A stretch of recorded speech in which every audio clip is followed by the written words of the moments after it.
Our focus standard for this lesson comes from Grade 7, Expressions and Equations, Standard 1. Apply properties of operations to factor and expand linear expressions. Our topic for this lesson comes from Simplifying Expressions and Equations, the Distributive Property, and Equivalent Expressions.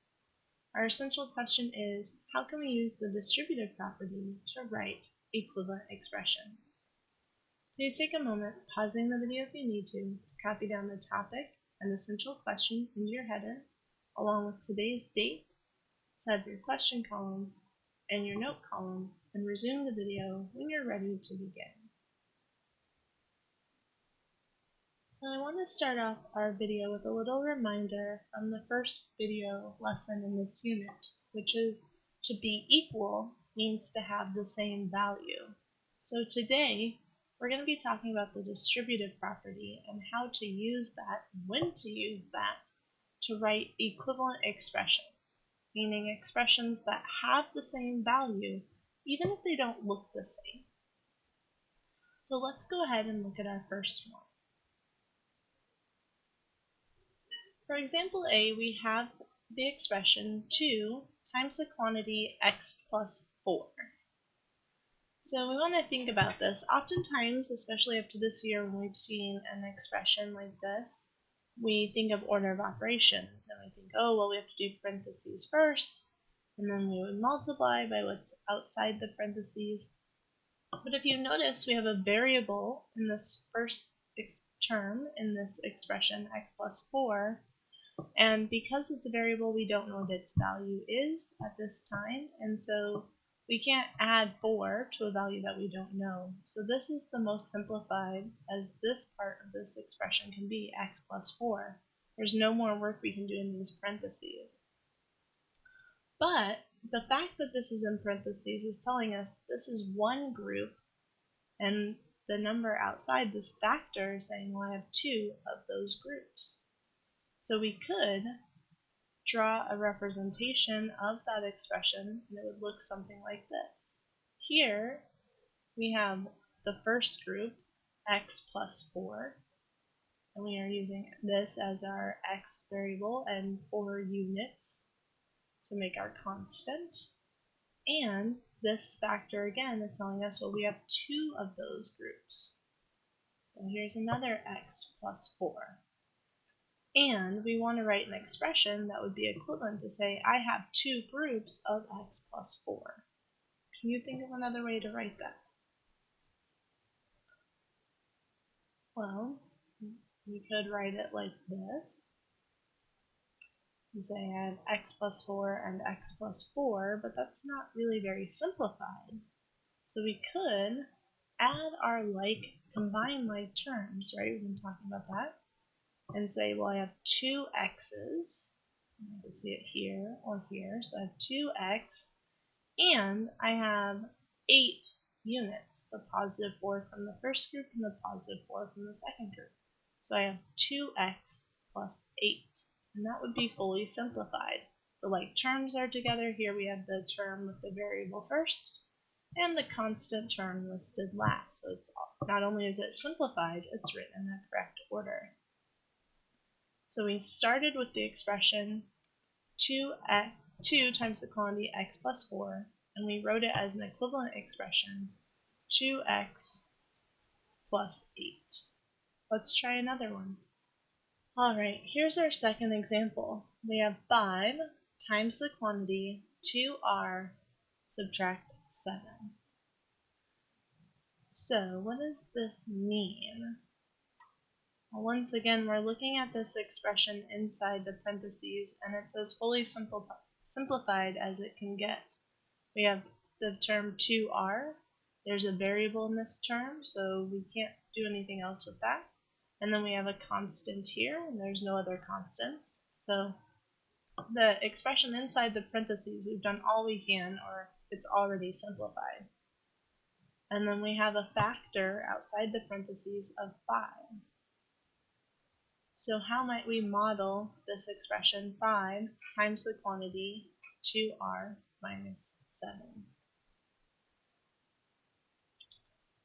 We could start by modeling what's inside the parentheses.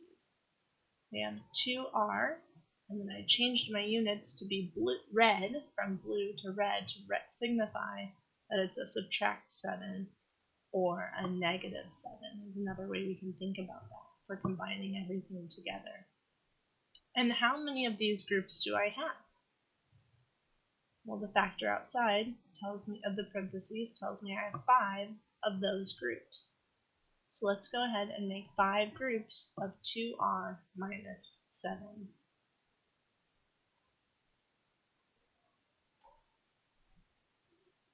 So this is what it would look like if I were to model the fact that inside the parentheses I have the group 2r minus 7, and with the factor outside I have 1, 2, 3, 4, 5 of those groups. And we want to write it as an equivalent expression. What do you think it is? Well, we could write out that we have 2r minus 7, 2r minus 7, and write that out 5 times. Or we could write it by combining all of the like terms. We have 5 groups of 2r, which is going to give us 10 r's. And we have 5 groups of negative 7, and that's going to give us negative 35. So, and now, if we look at this, now it's all simplified into one expression. Our like terms are together, the terms with the variable, and our term with the constant. So the expression that started as 5 times the quantity 2r subtract 7 is equal to 10r subtract 35. So here we've looked at 2 examples, and we've done it with a model, and we've done it with listing out what's in our model and then writing it as combined like terms. Can you see or remember a shortcut from last year maybe when learning with the distributive property, or maybe you can see it in the patterns here? What might be a shortcut from getting from this expression on the left to this expression on the right? And same for down here in example B. Well, if you said that you noticed or you remember that we can take this factor outside and multiply it by each factor or each term inside the parentheses, I'd agree with you. If you look, we can multiply 2 times x, and we're going to get 2x. Or we can multiply 2 times 4, we're going to get a positive 8. So we could just multiply the factor outside by each term inside. That's where the word distributive comes from. And rewrite it by a combination of those resulting products. Let's try that down here. We can take 5 times 2r, and that's going to give us 10r. We can take 5 and multiply it by 7 and get 35, noticing that we're keeping that subtraction sign.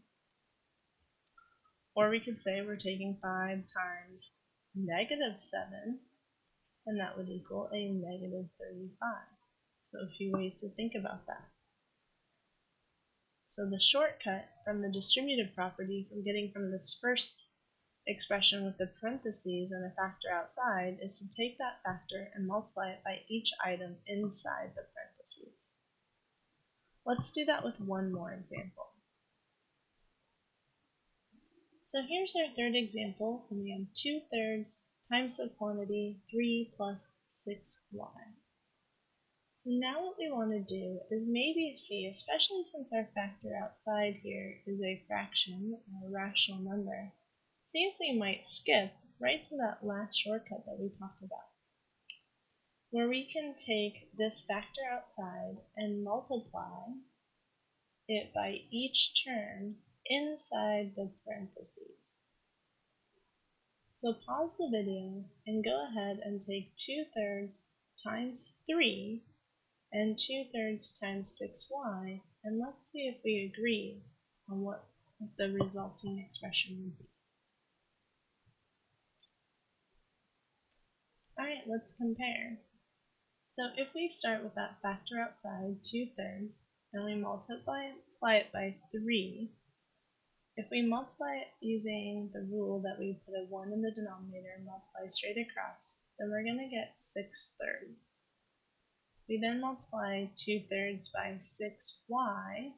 We turn the 6 into a fraction by putting a 1 in the denominator. 2 times 6 is 12, and 3 times 1 is 3. And we keep that y variable with the term. So we get 6/3 plus 12/3 y. So some of you may have noticed that that can be simplified even further. And so that 6/3 is really saying 6 divided by 3, which is 2, plus the 12/3, which is 12 divided by 3 is 4, and keeping that y, so we get 2 plus 4y. Now some of you may be remembering that when we write a simplified expression, we always write the term, set the constant term last and the term with the variable first. So we would say up here that our equivalent expression of 2/3 times the quantity 3 plus 6y is 4y plus 2. And that would be our final answer.